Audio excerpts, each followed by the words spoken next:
जय श्री कृष्णा दोस्तों, जय बागेश्वर धाम सरकार। तो मित्रों, आपका स्वागत है फिर से मेरे यूट्यूब चैनल पर। तो दोस्तों, किसी भी घर को या फिर किसी भी भवन के वास्तु को सही रखने हेतु उसके आसपास के पर्यावरण का ठीक होना बहुत ही ज़रूरी होता है।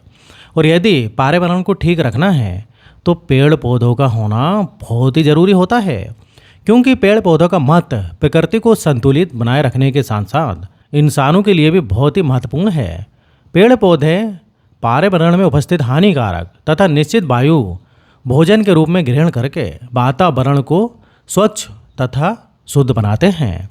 कौन सा पौधा हमारे जीवन के लिए उपयोगी है, कौन सा पौधा लगाने से वातावरण को स्वच्छ बनाया जा सकता है और कौन सा पौधा लगाने से वास्तु दोष ठीक किए जा सकते हैं, इसकी जानकारी आज के इस वीडियो के माध्यम से हम आपको बताएंगे।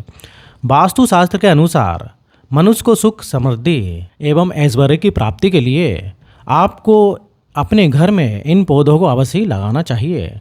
तो चलिए जान लेते हैं उन पेड़ पौधों के बारे में। पर उससे पहले अगर आपने हमारे चैनल को सब्सक्राइब नहीं किया है तो सब्सक्राइब कर दें और वीडियो को लाइक करना बिल्कुल भी ना भूलें, क्योंकि इस टाइप से मैं वीडियो बनाते रहता हूँ जो कि आपके लिए बहुत ही फ़ायदेमंद होते हैं। अब दोस्तों, पहला जो वृक्ष है वो है अशोका या फिर अशोक वृक्ष भी इसको बोलते हैं। इस वृक्ष को अगर जो है घर के उत्तर दिशा में लगाया जाए तो इसका अत्यंत शुभ प्रभाव प्राप्त होता है। इस वृक्ष को परिसर अथवा घर में लगाने से दूसरे सभी जो है अशुभ वृक्षों के दोष जो हैं वो नष्ट हो जाते हैं। दूसरा है दोस्तों इधर केले का वृक्ष। घर, व्यावसायिक प्रतिष्ठान तथा औद्योगिक परिसर की चार दीवारी में अगर आप केले का वृक्ष लगाते हैं तो ये बहुत ही शुभ होता है। और इस वृक्ष को यदि आप दिशा जो है ईशान कोण में लगाया जाए तो ये बहुत ही अधिक शुभ फल प्राप्त इसका होता है। और यदि केले के वृक्ष के पास तुलसी का पौधा लगाया हो तो इसका जो है और भी अधिक शुभ फल प्राप्त होता है।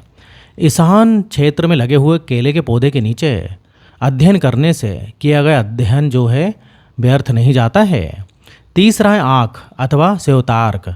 स्योतार्क का पौधा दूध वाला होता है और वास्तुशास्त्र के सिद्धांत के अनुसार दूध से युक्त पौधों को व्यवसाय स्थल, औद्योगिक क्षेत्र तथा घर की सीमा में लगा होना अशुभ माना जाता है।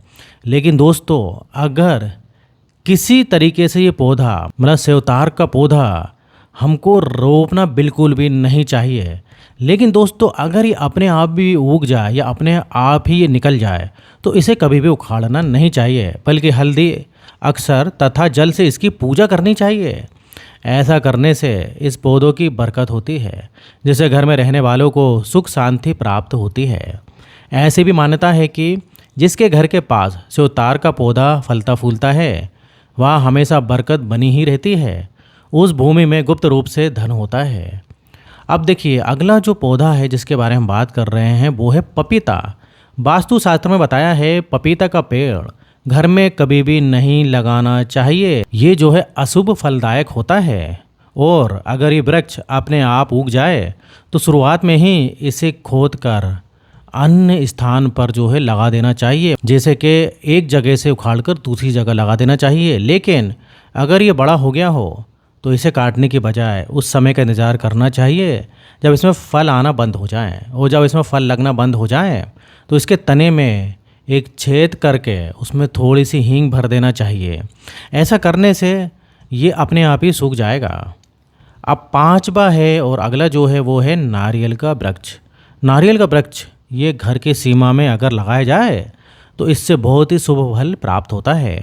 घर की सीमा में इस वृक्ष के होने से उस घर में रहने वालों की मान सम्मान तथा उन्नति में, धन में वृद्धि होती है। अब अगला जो पेड़ है वो है बरगद का वृक्ष, बरगद का पेड़।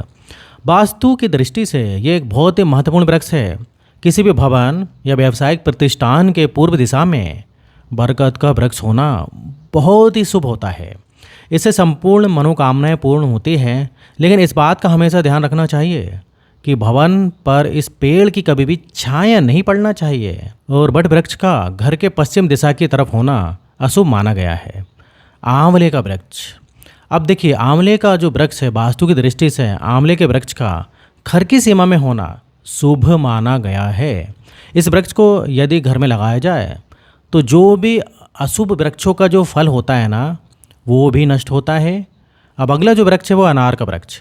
घर में अधिक फल देने वाला अनार का पेड़ लगाया जाए तो शुभ फल प्राप्त होते हैं। लेकिन ये वृक्ष अग्नि तथा नक्षत्र कोण में नहीं लगाना चाहिए।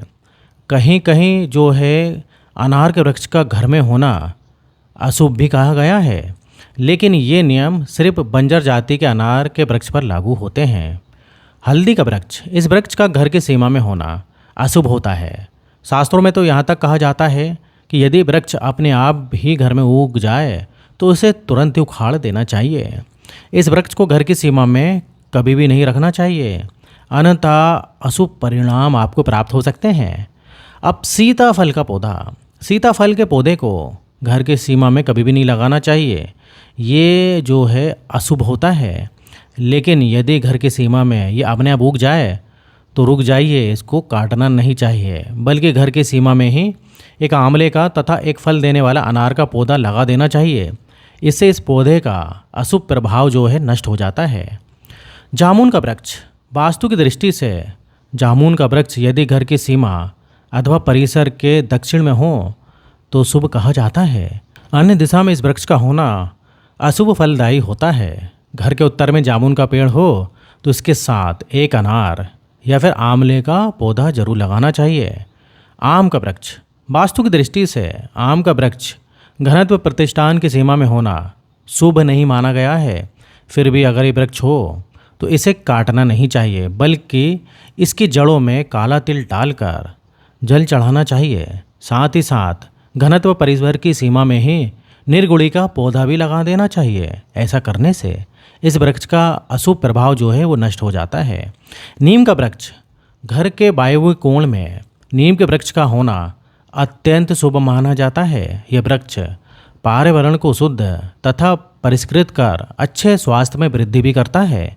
इस प्रकार जो मनुष्य नीम के 7 वृक्ष लगाता है उसे मृत्यु के बाद शिवलोक प्राप्त होता है।